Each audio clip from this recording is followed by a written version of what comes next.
Welcome to episode 4 of What Happened to Prisoner Justice Day, a podcast miniseries about the history of prisons in Canada, focusing on differences in the prison system in the 1960s to 1980s versus today. The podcast features interviews with former and current prisoners, as well as supporters on the outside. This episode features Marie Biemans, an outside activist and organizer who has been supporting prisoners since she was a teenager. Marie was particularly active with a group called the Office des droits des détenus, which was affiliated with the Ligue des droits in Quebec, until they were kicked out of the Ligue des droits for supporting prisoners in the aftermath of the 1982 riot in Archambault. In the interview, Marie talks about what drew her to prisoner support and prison abolition organizing, what that organizing looked like, and the underlying values that drive her organizing.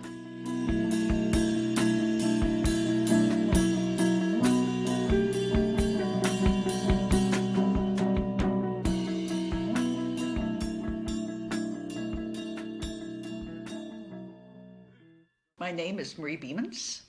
I'm 85 years old, and I've spent most of my life going in. So I guess I consider myself kind of a lifer, because the first time I went into a prison, it was the winter of 50-51, and I was supposed to be studying in Ottawa, which was kind of boring.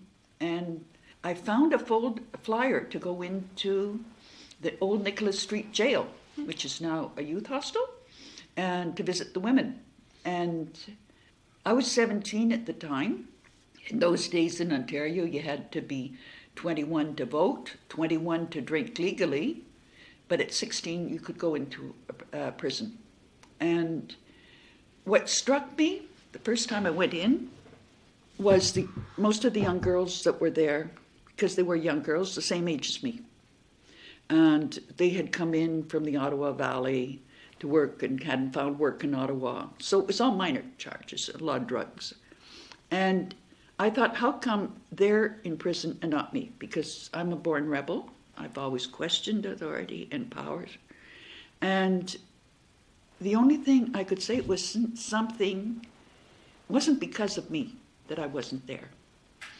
It was if I had lived what those young women had lived, incest, family violence, alcoholism, all of that poverty, I probably would have been more revolted, the biggest rebel of all. But I was born into a family which I didn't choose where I was born. I didn't choose the country I was born in. I just was born there in Northern Ontario. My parents never argued.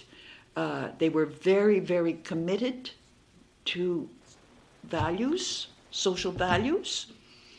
And so I never lacked of anything, though I was never satisfied, really. But I think that an education to human rights, which I got from my parents. And I didn't choose my parents and they didn't theirs. So it's not because of me. And that's an accident of birth.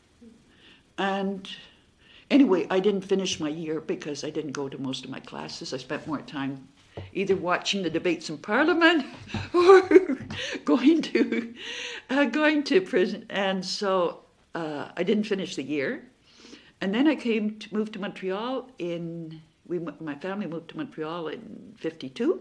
And in the early beginning of 1970, or 1970s, 1970, 71, I was doing volunteer work, and we got a call about a woman who just got out of Kingston Pen, the women's pen in Kingston, and they figured a volunteer's approach would work with her. And that woman changed my life. She was native, Montagnais. She was an alcoholic, a drug addict. She had murdered. And actually, they wanted to give her the death penalty, but because she was a woman, this was before Life 25, she got 25. Then there was everything. And she was a pimp, too. She had her woman, but she had a fantastic sense of humor, and she became like my sister. When I met her, she said she came out of KP, or P4W rather, and she told me she came to about 5 in the afternoon and conked out at 5 in the morning. And I said, well, the best time to call me is during the night. So because of her, I got to know all the women that were coming out of the pen. And because of networking, I was able, one needed a psychologist, one needed this, one needed that. And because I wasn't like member of an organization at the time in the early 70s, I had much more freedom, which I could not do if I would give a bad name to an association. And it gave me a lot more freedom to do what was needed, because I've never taken an order in my life and nobody's ever told me what to do. And when she went back to P4W, I started going to P4W every month. And I became the Quebec resource person for the Quebec women there.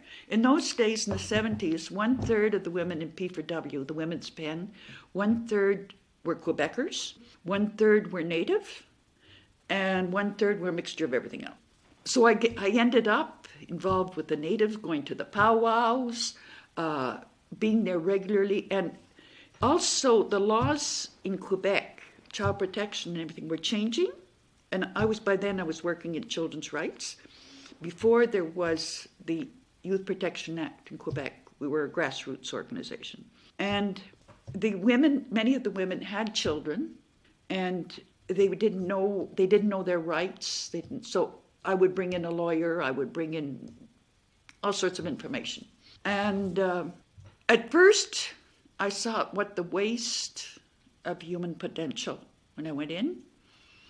And I still had that same idea, which never left me, about how come me and not them. And I started I'm a questioner. And I said, how come, and then, well, what could we do? My first thing was, can we improve? And then it's the whole question of the system. And then when she came back to Tanguay, she got out, went into Tanguay, and at Tanguay, then I started going to Tanguay, and I was horrified. At least at P4W, the women were treated like adults. In Tanguay, the assistant director used to call them his mew-mew, and the scorn of these women, the way they were treated. And so I brought in investigators, and by then I was at Prisoners' Rights. I came to the conclusion, I went from at first saying, when I went into P4W, what can we do to make this better, more help people, to questioning the whole punishment model. Because the punishment model isolates the prisoner. Granted, there are some innocent people inside, but some guys have told me, well, I'm not in for the one I did, but if they knew the ones I did, I'd get more. So, but it does nothing. When a person's arrested, you take him away from everything is concentrated on acquittal. He's not allowed to have any contact with the victim. He's not allowed to apologize. He's not allowed to see what he's done, because everything is concentrated on that. The victim is also put aside because all the money goes on the correctional service, except, for little handouts on the other side. It does nothing to solve the problem, and also it does nothing to look, because that's where the problem is, the root causes in society. This is what we've created. We've created this mess, and we've got to deal with it. So by looking at just victim offender, we're not dealing with the causes. And this is where the problem lies.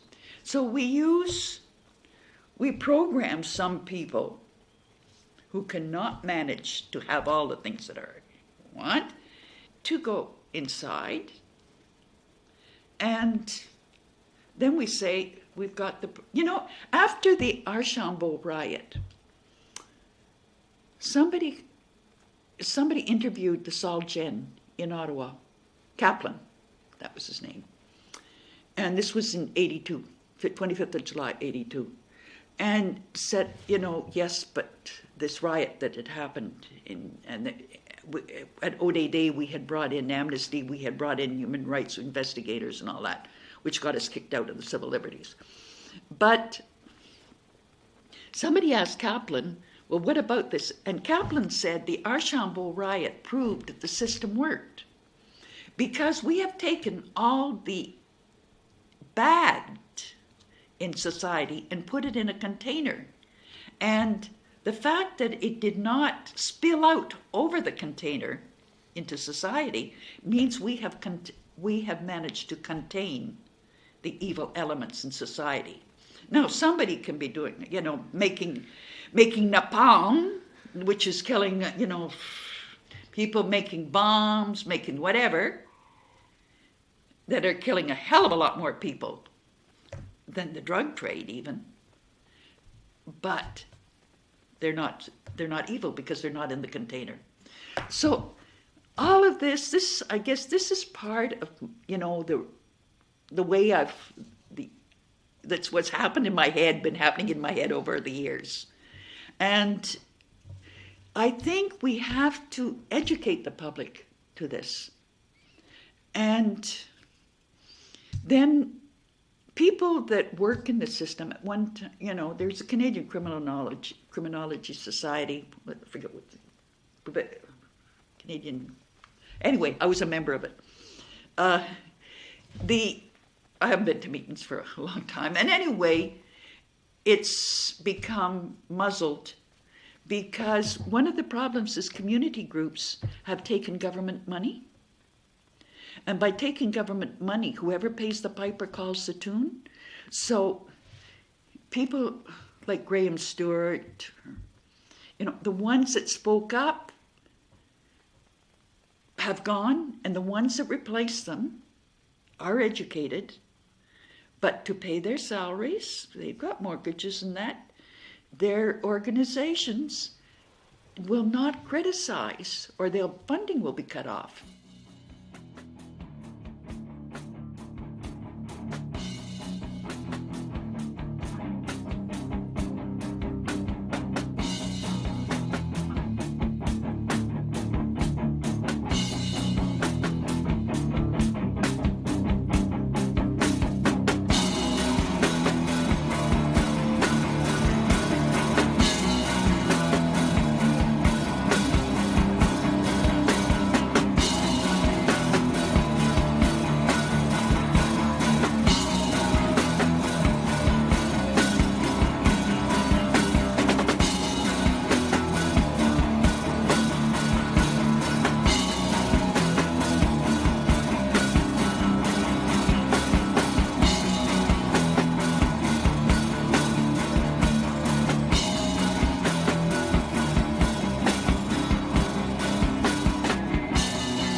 I got involved in prisoners' rights, ODD, Office des droits des détenus. In Quebec, there was the October crisis. And before, it was more what we say the lumpen proletariat that ended up inside. With the October crisis, in one night, they went down and arrested anybody who was left-wing, the union leaders, professors, writers, journalists. Everybody was picked up. And people who had never thought of going inside, who never thought they would be inside, found themselves in the prison and then became aware of the situation of what was happening. So these were people, many of them, who were tied in with the civil liberties. So a committee was set up, first of all concerning political prisoners, and became all prisoners at prisoners' rights. But in 82, because we took a stand and we called in investigators into what was happening, the torture that was happening after the prisoners, after the Archambault riot, O-Day Day was put on the carpet, and they said, actually that was the guards union that made it. See, to have to get raise funds, you need a charity number to give a receipt, and because the civil liberties lost their charity number because what we were doing apparently was political work, we were kicked out. But O-Day Day still had, one of our main things is we never took government money. We worked on manpower projects and free, and it was either we would get funding from the university for supervising stagiaires to do for our documentary center or our to do legal work for us. It was on a shoestring, but with a lot of commitment. And when you get people that are committed, some of us maybe should be committed. You get very strong personalities. And O-Day Day, we went in, we got a lot of rights. We had recognized. We were up to parliamentary commissions. We were it was round the clock. It was round the clock. And it got actually that and then of course we got involved with the abolition movement because we were abolitionists. And everybody used to laugh at us when we said abolition. And the idea has taken root. But then when we used to organize Prison Justice Week, it was what was called La Semaine du Prisonnier. We were in all the media. We did a lot of education. We did things with prisoners. We had a theme each year. One year it was on mental health inside, but we worked with people from mental health groups outside. When we did it on women inside, we worked with feminist groups. It was public opinion in Quebec was completely different from the rest of Canada at the time. But unfortunately, some of our most militant have passed on. Finally, we're just a few hanging in, and the money was not. We were getting money from religious organizations, but again, they've dried up. So we just couldn't afford rent. The few that were left picked up the phone bill because I couldn't say no to collect calls. It's still registered, but not there. But many of the lawyers that started doing carceral law, nobody was doing carceral law before.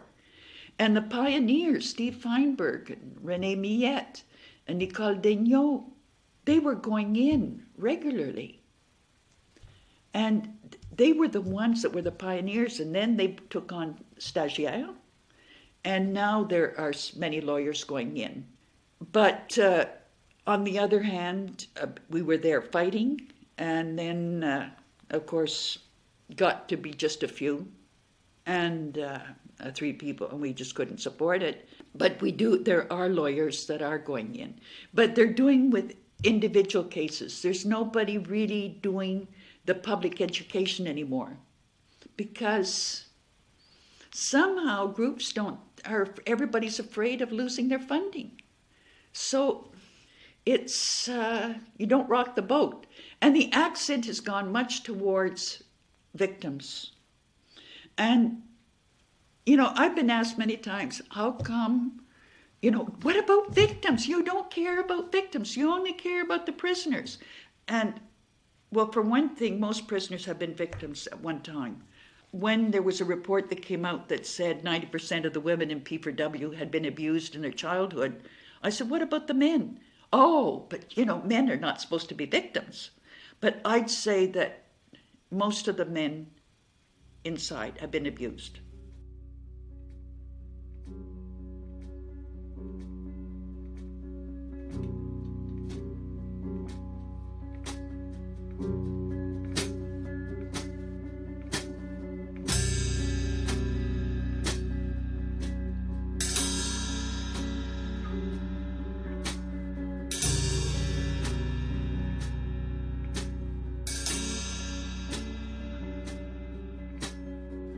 And one of the things I do, because I can't get around, I used to go to all the pens in Quebec, plus some, I've been some of them across Canada. But one of the things that I feel, now I can't do it as much, I still go to Macassa, and I bring a busload of volunteers up to Macassa a couple times a year. I'd go oftener if they'd let us in, because it's harder to get in than to get out now to a pen. Going to Macassa is a protect, which means it is not, most of the people are there, it's not big drug dealers, it's not white-collar crime. The people of Macassa have done the crime, that types of crime that you cannot put them with other prisoners. They're the crimes that most revolt society. And yet that's my feeling when I go to Macassa, is that every one of these guys is carrying a lot of suffering. They didn't do their crime for money. And something in my head all my life is, how come somebody would go beyond the pale? What pushes somebody to do such horrible stuff? What pushes them to go there if it's not money? Because if we don't understand that, we're not doing any prevention. We're just closing the door after the chickens have flown the coop. And I used to go up to, for many years, I've been going up to, like 30 years, I've been going up to Macassa, and I used to go up to all the community days. And I said, there's 270 men here, and there's only 15 that have visitors? How come? How come? And the answer was, well, these people never come out of their cell, they don't participate in anything, they're cut off. But some of them are coming out, maybe half of them. And if they come out, because I know them when they come out, they're like Martians. They're lost. They're completely lost. The world has changed. They panic. They do something stupid to go back in. So we have to make a bond. So I said, I'll bring a busload of volunteers if you give me one day with the guys that never come out of their cell. And so I've been doing this now for almost 20 years. And it is so, the guys come out, some have been in for 40 years. Some have been in for 30 years. Most are afraid to come out. And they're tears that come out. And we're the only people, we're the only contact with the outside world. Most of these men have been in the system as children. And so everybody that has, every contact they've had is somebody who's either abused them or has taken care of them because they were paid to do. But altruism, they've never met altruism. They've never met people that just cared for them as a human being, beyond what they did. And there are tears that come down there. Because when I first went to P4W, and this was also in the men's pen when I came in, the prisoners talk about us on the outside as citizens. And they do not see themselves as citizens. And if you do not see yourself as a citizen, you're not bound by the social contract. And we are the enemy. So when they come out, we're the enemy. And what we have to do is, yes, they are part, we're a little planet, a little ball in all these awful. If we find something millions, billions of miles out in outer space, a couple drop of water, everybody's excited. So here's this little ball on which people are living. We have to help each other. I'm not talking about dependency. I'm not talking about going easy. I'm talking about helping each other, survival. And this is what's so important. And the bonding with these men, and yes, I know what they've done. And some of it is not pretty. And yet, they are more than what they did. The McGuigan Report got the church communities, the United Church, which was the establishment church across Canada, the Anglicans and that, they got very, very involved. And so they were able to do some education among their members. And there was an awareness there. Apart from that, you know, the riots in the early 70s, people watched that on TV. And of course, they were squelched, and everybody said, it's a good thing, relieved. I think there was a point. The point was in 82. In 82, there were a series, also there was one in, but that was after the 25th of July, 82, the one in Stony Mountain. But there was the Claire Culhane that got the OBC pen closed. And there was some awareness, but we were still marginal. But then in 1982, the 25th of July, there was the riot at Archambault. And at Prisoners' Rights, we brought in investigators. We brought in a group of human rights lawyers from the States, the ones that had investigated Attica, did the report after Attica. We brought in the International Federation of Human Rights. We brought in Amnesty International. So, and this made headlines. They came out with reports. That torture was happening in Canadian prisons. And Pierre Elliott Trudeau was in, I think, at a conference somewhere else in the world, outside of Canada. And he wanted to talk about Canada, you know, as a model. And all he was being questioned about was human rights abuses and torture in Canada. But we had just got the charter. So that gave us a tool, okay? There was also a phenomenon of somebody who was brought in as Sol Gen, Ole Ingstrup, who came from Scandinavia. And he came with a different approach. And he also came out with a mission statement. And the personnel called it Mission Impossible. It was impossible. But there was a big change in human rights inside. The fact that public reacted to the fact that there could be torture, that we made it known that torture could happen here. The fact that we had a charter, so we had something to fight on, a tool. And the fact that Ole Ingstrup came into Ottawa, and there were brought in family visits and that. And he did impose the mission. A lot of things changed inside. It wasn't abolished, but things did change. There was a program with Church Council. We managed to bring in Ole Ingstrup into Leclerc and got that lifers had special programs. Their needs were to be met. Family visits, a lot of programs started. And with O-Day Day, we were, you know, in the media all the time. And people were thinking, yeah, you know, these people are coming out, what can we do? And the abolition movement was at first we were considered a bit crazy, but after that, well. But then Harper came and whittled away at all the progress that had been made. But isn't that the history of humanity? You get things, and then there's a swing back, and now we've got to climb up again.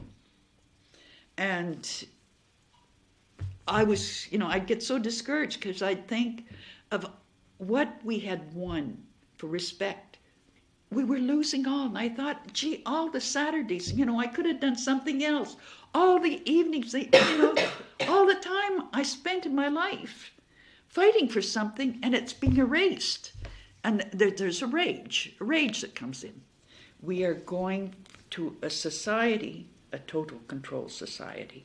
Will prison still happen, or will the whole society become the prison?